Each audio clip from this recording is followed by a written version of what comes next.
Hello दोस्तों, जैसे कि मेरा चैनल है मोमेंट्स ऑफ लाइफ और मैं ट्रैवल ब्लॉगिंग करता हूं।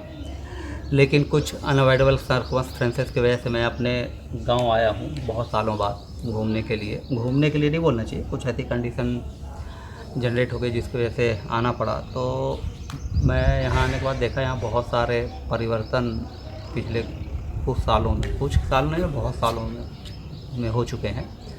और एटलीस्ट मुझे भी यहाँ आने में 5 या 6 साल लग गए। 6 साल बाद आया हूँ, तो यहाँ पे बहुत सारा चेंजेस देखने को मिला है जो मैं आप लोग को भी दिखाऊंगा। कि जैसे कि यहाँ पे पहले बहुत सारे कच्चे मकान होते थे, आजकल पक्के मकान बन गए। तो हम इसकी रिकॉर्डिंग करेंगे, आपको दिखाते हैं। मैं गांव आया था, ये मेरे चाचा का बेटा है, भाई है मेरा, सबसे छोटा भाई है ये। और यहाँ पे हम देखेंगे पीछे बहुत सारे, जो मैं आप बता रहा था कि गांव घर पक्के बन गए हैं, ये सब पक्के हो गए हैं। ये सब कच्चा होता था, इवन है हमारा जो घर है ये भी कच्चा होता था, अब ये भी पक्का बन गया। तो हम लोग छत में, तो गांव में आप देखेंगे बहुत सारे कच्चे पक्के मकानों के बीच में पेड़ लगे हुए हैं हरे भरे। तो यहाँ पे एक चीज़ तो है कि जो प्रकृति है लोगों का, उससे आज भी टच बना हुआ है। और जहाँ तक देखेंगे तो ऐसा नहीं है, शहरों से कुछ कम ही रह गई। अब ये देखेंगे मेरे पीछे इतना बड़ा मोबाइल टावर लगा हुआ है, जिसमें जियो भी है, एयरटेल भी है, आइडिया भी है, मतलब सारे सिग्नल्स मिलते हैं। इंटरनेट की 24 घंटे सुविधा है और सारे लोग डिजिटल इंडिया से जुड़े हुए हैं, तो ऐसी कोई समस्या नहीं है। और बहुत सारे छत में देखेंगे आपको तो डिश टीवी और ये सब लगे हुए हैं जो मैं देख रहा हूँ। और पुराने टाइम से और अभी बहुत परिवर्तन आ गया है यहाँ पे। और ये गांव तीनों तरफ से नदी से घिरा हुआ है। जब अभी हम जाएंगे नदी में तो आपको उसके बारे में भी बताएंगे। और आप देखेंगे यहाँ छोटे छोटे बैकग्राउंड में एक टेम्पल दिख रहा है, उसके बाद ये दूसरा है, 2 टेम्पल दिखाई दे रहे हैं। यदि यहाँ मैं घूमूँगा इस साइड में तो मेरे पीछे यहाँ एक तीसरा भी है, मैं दिखाता हूँ, वो रेड कलर का ऐसे। तो ऐसे बहुत सारे हैं, लोगों ने आज भी अपनी आस्था को ज़िंदा रखा है यहाँ पे। और बहुत सारी चीज़ें यहाँ जो पारंपरिक रूप में से होती थी पहले, अब चेंज आ गया है यहाँ भी। यहाँ भी लोग अब गैस चूल्हे का इस्तेमाल करते हैं, वो पुराना चीज़ें नहीं रही हैं। और गांव-गांव में फैसिलिटी आजकल अवेलेबल हो गई है पिछले 6-7 सालों में, कि गैस वगैरह गांव में आ जाती है और लोग इसका ही इस्तेमाल करते हैं। तो है, हालांकि ये मेन सिटी जो है, जो इसका ज़िला आता है, वहाँ से 40 या 50 किलोमीटर ही दूर है। और अपने आसपास के क्षेत्र में सबसे बड़ा गांव है ये। तो यहाँ से हमारी काफ़ी यादें जुड़ी हुई हैं, क्योंकि हम यहाँ ही पढ़ाई करते थे। मैं अपने लाइफ में मतलब 6th क्लास तक यहाँ पढ़ा हूँ, उसके बाद शहर में गया था पढ़ने के लिए। तो मैं आगे कंटिन्यू आपको अपने थोड़ा सा घूमेंगे गांव में, जो हमारे खेत हैं, नदी है, स्कूल हैं, ये सब जगह जाएंगे और आप लोगों को दिखाएंगे कैसा है। ये जस्ट मैं एक एक्सपीरियंस और अपनी मेमोरी के लिए इसको रिकॉर्ड कर रहा हूँ।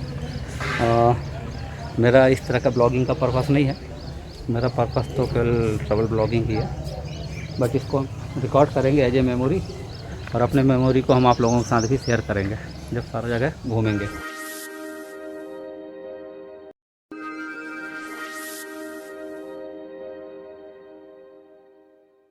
सड़क में पानी भरा है यार, है ना? बरसात के टाइम पे नाली वाली जाम हो जाती है इस टाइम पे, सूखी रहती है। नाली भी बनी है मतलब, है ना? हाँ नाली दिख नहीं रही, फट गई है लगता है पूरा। हाँ भाई, ये थोड़ा सा काम चालू हुआ है बरसात के बाद। तो हम जब पूरा घूमेंगे तो विवेक साथ में रहेगा, क्योंकि मेरे आने का काफ़ी चीज़ें चेंज हो गई हैं। अब इसको ज़्यादा जानकारी है मेरे से, तो ये मुझे बताएगा, तो हम जाएंगे घूमने के लिए। तो अभी थोड़ा नीचे जाएंगे, नाश्ता करेंगे, उसके बाद फिर हम जाएंगे घूमने। तो दोस्तों, ये बता रहा था कि हमारे जो गांव की शुरुआत होती है, ये गांव का समझ लो बॉर्डर है। और मेरे पीछे में आप देखेंगे तो नदी है, जो मैं अभी पास में आपको जाके दिखाऊंगा। तो यहीं से शुरुआत होती है। तो जिस सालों में जब मैं यहाँ रहता था, जिन सालों में, तो यहाँ आने जाने के बहुत ज़्यादा साधन नहीं थे। 1 या 2 बस चलती थी, जो सुबह आती थी और शाम को, मतलब आती थी लेने और शाम को आती थी, एक ही बस चलती थी। और वो यही जगह है जहाँ से हम लोग वो बस को पकड़ा करते थे और जाया करते थे। लेकिन आजकल बहुत सारे साधन हो गए हैं, अब ऐसी कोई समस्या नहीं आने जाने के लिए। तो ये बगीचा है, आमों का बगीचा है। इस गांव की एक खासियत है कि यहाँ जितने भी बगीचे हैं सभी मैंगोस ट्री हैं और बहुत ही अधिक मात्रा में लगे हुए हैं। और दूसरी यहाँ की खासियत क्या है कि जिनके भी आमों के ट्री हैं तो लोगों को कोई रिस्ट्रिक्शन तो नहीं है, कोई भी तोड़ता खाता है। बट इस चीज़ का रिस्ट्रिक्शन ज़रूर है कि कोई तोड़ के भर के इकट्ठा ले जाए बेचने लगे कहीं, तो वो मना है भाई, वो मत करो। अपना खाओ, तोड़ो, घर के लोगों को खाओ, जो भी करो, यहाँ कोई मना नहीं करता है। और ये उस समय से चला आ रहा है जब हमारे टाइम पे एक अच्छा सामाजिक ताना बाना था, और आज भी वैसा ही बना हुआ है ना। चल, तो ये मैं बताया था, ये विवेक है, ये मेरे साथ आज थोड़ा सा हम घूम रहे हैं। तो हमारी जो जर्नी है गांव की, तो हम सोचे कि अब शुरुआत जहाँ से करते हैं वहीं करते चलते हैं। तो अभी हम चलते हैं नदी में और थोड़ा सा नदी के बारे में बताएंगे, क्योंकि ये नदी ने हमको बहुत ही सुकून देती थी, कहना चाहिए। उस समय भाई जब थे, आते थे, तैरते थे, घर में बताते नहीं थे और पिटते भी थे उसके लिए, और कम नहीं बहुत पिटते थे, क्योंकि बिना बताए। और एक है गांव की ये नदी है, यहाँ पे 2 नदी आके मिलती हैं, एक छोटा नाला है और एक नदी है जिसको हम यहाँ पे लोगों की भाषा में हलफल नदी बोलते हैं, इसका नाम है हलफल। और ये पूरी रेतीली नदी है, इसमें रेत ही रेत है। और इस कारण से यहाँ से थोड़ा सा आजकल अलग ही तरह की एक्टिविटी चल रही है, खनन का मामला है। लोग आग रेतों का अवैध खनन कर रहे हैं, कहीं का कागज़ दिखाएंगे, कहीं से ले जाएंगे। और ये सब चीज़ें तभी होता है जब लोग मिले जुले होते हैं, सरकारी तंत्र वाले। खैर चलता रहता है, उन्हें क्या करना है वो सब चीज़ों से, जो लोग हैं यहाँ के गांव के लोग देखते रहते हैं। और ये ब्रिज जब मैं गांव से छोड़ रहा था उसी के 1-2 साल बाद बना है, पहले नहीं था। पहले जब भी हम यहाँ से आना जाना होता था तो ये नदी बारिश के दिनों में पार करनी पड़ती थी। और आज भी हमको याद है कि जो हमारे दादाजी या चाचा लोग, पापा लोग के साथ जब हम शहर से आते थे लौट के और नदी में बाढ़ होती थी, तो सारे लोग को वही निकालते थे पकड़ के। और ऊपर से मतलब ये क्या है कि ये नदी एक तो क्या रेतीली है, रेत होने की वजह से आप खड़े होंगे तो नीचे की रेत खिसकती जाती है और आप अंदर धंसते जाते हैं। इस नदी का ये प्रॉब्लम, ये देखिए अभी पानी नहीं है, इसमें 12 महीने पानी नहीं रहता। अभी बरसात से पानी चालू होगा तो ये ठंडी तक इसमें बारिश का पानी रहेगा पानी, और उसके बाद ये धीरे धीरे कम होते होते सूख जाती है गर्मियों में। अब मैं आपको पूरा इसका दृश्य दिखाऊंगा आराम से, पीछे आप देखेंगे मेरे को अभी। एक मिनट, बचाने के लिए तैयार रहना है। यहाँ का एक गड्ढा है बड़ा, ये देखिए, है ना। दूसरा क्या है कि ये जो घास उग गई है ना, उसके बाजू से एक धार आती है, ये जो एक क्रॉस में जो आ रही रिवर वहाँ से आती है, यहाँ पे मिलती है, और एक सामने से आती है, ये सामने से आती है। तो ये 2 नदियों का यहाँ पे संगम है। और इस नदी की खासियत ये है कि इसमें रेत ही रेत है। ब्रिज बनने में 3 या 4 साल लग गए थे, क्योंकि ये जो नॉर्मल तरीके से उस समय कोई ऐसा स्टैंडर्ड टेक्नोलॉजी नहीं थी जिसको ऐसा आराम से बने। बट ये क्या है कि ये सीमेंट की पूरी फ्लोरिंग करके और 10 या 15 मीटर डीप किए थे। बट वहाँ भी रेत की वजह से बहुत तकलीफ़ हुई। और आपको दिखाऊंगा कि दूसरी तरफ का फ्लोर तो टूट भी गया है, वो बचे ही नहीं है। उस साइड में अपन जाके देखेंगे, और सामने जो दिख रहा है ब्रिज के नीचे से, वो टूट गया। टूटने का कारण भी यही है इसका कि इसमें जो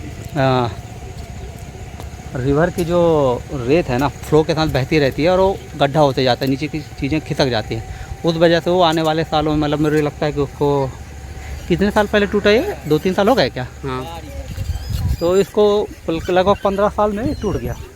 और अब ये देख रहे हैं सामने इतना पानी है रिवर में, है ना। तो ये बारिश की वजह से। और ये रिवर जो है इस आसपास के 15 से 20 गांव के लिए जीवनदायिनी है, क्योंकि यहीं पे सारा सिंचाई का कार्य, खेती का कार्य इसी से होता है। बारिश के दिनों में तो धान की खेती होती है, तो उसके लिए भगवान इतना बारिश कर देता है तो ज़रूरत नहीं पड़ती सिंचाई के लिए। लेकिन जैसे सीज़न चेंज होगा, विंटर का सीज़न आता है, तो जो रबी की फसलें कहलाती हैं जैसे पल्सेस, गेहूँ जैसी चीज़ें जो हैं वो उस समय होती हैं, तो उसके लिए पानी की ज़रूरत पड़ती है। वो पानी का जो सिंचाई होता है इन्हीं रिवर से होता है। बट एक खासियत और है कि जो इस साइड में जितने भी रिवर के आसपास खेत हैं और कुएं हैं, यहाँ लोग सीजनल कुआं, वेल जो वाटर वेल होता है जिसको हम कुआं बोलते हैं हिंदी में, तो सीजनल लोग कुआं बनाते हैं कि जैसे अभी इस साल खेती करना है तो करीब करीब 10 फीट गड्ढा करते हैं, पानी ही पानी आ जाता है। लोग उससे ही आजकल सिंचाई करने लगे हैं। पारंपरिक तरीका तो अब छूट गया है क्योंकि लोग मोटर पंप वगैरह ये सब लगा लेते हैं, तो उससे सिंचाई होने लगी है। तो अभी वो समस्या नहीं रह गई हैं। अभी आपको इस साइड दिखाते हैं। वहाँ नहीं चलिए, यहाँ से गड्ढा है, गड्ढा है राउंड का। साला लोग आपको ब्रिज के नीचे से उस साइड जाके दिखाते हैं आपको। ये है तो इस साइड का ब्रिज क्या है, पूरा टूट गया है। और कहीं ना कहीं इसके लिए जो जिम्मेदार है, जो यहाँ पे अवैध तरीके से जो खनन किया गया है रेत का, क्योंकि पूरी रेतीली नदी है, पूरे रेत जो निकाली गई है उसके वजह से इनका बेस फाउंडेशन वीक हुआ, उसकी वजह से टूटा है। और कहीं ऐसा ना हो कि आने वाले सालों में ये ब्रिज भी टूट जाए। अब देखो क्या है कि गांव के लोग थोड़ा सा उतने राजनीतिक पकड़ में नहीं रहते हैं, तो लोग बाग थोड़ा सा उसका विशेष एडवांटेज ले रहे हैं।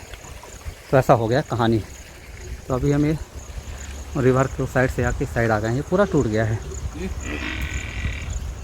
और यहाँ पे मतलब कहना चाहिए कि ये जो जगह थी, मैं आपको पीछे दिखाता हूँ, देखिए ना। तो हम लोग सुबह सुबह यहाँ पे आते थे और यहाँ पे हम मतलब गांव में हमारे जो गाय भैंस ये सारी चीज़ें होती थी वो लेके आते थे और यहीं सारे जानवर इकट्ठा होते थे नदी के एरिए में। और यहाँ से सारे जानवर इकट्ठा होके इस रास्ते से, मेरे ब्रिज को क्रॉस करके पीछे के रास्ते से ये जंगल में जाते थे घास खाने के लिए। और पूरा दिन होने के बाद शाम को फिर वापस आते थे, इसी नदी में पानी पीते थे और यहाँ से चले जाते थे। लेकिन जब हम शाम में यहाँ आते थे तो अब देखो, अभी मैं बोलता रहा था कि यहाँ बड़ी बड़ी गाड़ियाँ चलने लगी हैं ऐसे। आगे के लिए साधन की ज़रूरत नहीं पड़ती, सारी सुविधाएँ अवेलेबल है। तो इस समय जब हम लोग आते थे सुबह जानवरों को इकट्ठा करते थे, उसी समय लोग उस ज़माने में तो फ्रेश भी रिवर के साइड पे ही होते थे, तो यहीं पे रेत में ही सारे लोग कबड्डी खेलते थे। उस समय गेम कबड्डी, गुल्ली डंडा, और घर से भी लोग टायर को लेके, मतलब साइकिल का जो टायर होता है उसी को डंडी से चलाते हुए लेके आते थे। अब आजकल तो सब नीचे नहीं होता है, गुल्ली डंडा भी लोग अब नहीं खेलते हैं गाँव में। और कबड्डी का फैशन है, अभी भी लोग खेलते हैं। और आजकल थोड़ा सा एडवांस गेम तो आजकल पूरे दुनिया में क्रिकेट है, तो गांव के लोग क्रिकेट भी खेलने लगे हैं। और उस साइड में एक मैदान बना भी दिखाऊंगा, घास का मैदान है जहाँ पे लोग खेलते हैं। तो ये हमारे जीवन का मतलब कहना चाहिए एक अत्यंत महत्वपूर्ण यादें हैं, जुड़ी हुई हैं इन सारी एरिया से, क्योंकि हमने अपना बचपन सब कुछ यहीं गुजारा है, जो कि बहुत ही अच्छा समय था, सुखप्रद समय था, जिसको हम आराम की ज़िंदगी बोलते थे। लेकिन अब तो वो चीज़ नहीं है, भागम भागी वाली ज़िंदगी है। शहर में रहने लगे हैं, ब्रेड एंड बटर के लिए काम करते हैं, तो भाग दौड़ वाली ज़िंदगी हो गई है, चलता है। अब आगे चलेंगे, चलिए आपको थोड़ा सा घास का मैदान दिखाते हैं। घास का मैदान इसलिए क्योंकि उनके क्रिकेट के मैदान में घास उगी हुई है। आजा विवेक, बड़ारी चलेंगे नहीं साइड है ना, नहीं वहाँ नहीं, आजा बताता हूँ, बताऊँगा आजा आजा आजा। पर यहाँ से अभी चलते हैं गुरु, फ़ोटो चाहे तो यहाँ 2-3 फ़ोटो लेते हैं।